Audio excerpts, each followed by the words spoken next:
மேகம் என்பது அடமழை மூடிச்சு, காற்று முட்டினால் அவிழ்ந்து கொள்ளும். காதல் என்பது இருமான மூடிச்சு, கண்கள் முட்டினால் அவிழ்ந்து கொள்ளும். மேகங்கள் முட்டி கொள்வதாலே சண்டை என்றே பொருள் இல்லை.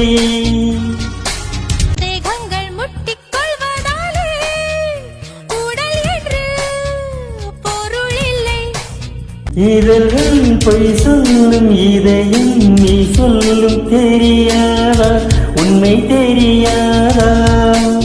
காதல் விதை போல மௌனம் மண் போல முளைக்காதா, மண்ணை துளைக்காதா? யார் சொல்வதோ யார் சொல்வதோ பதில், யார் சொல்வதோ யார் சொல்வதோ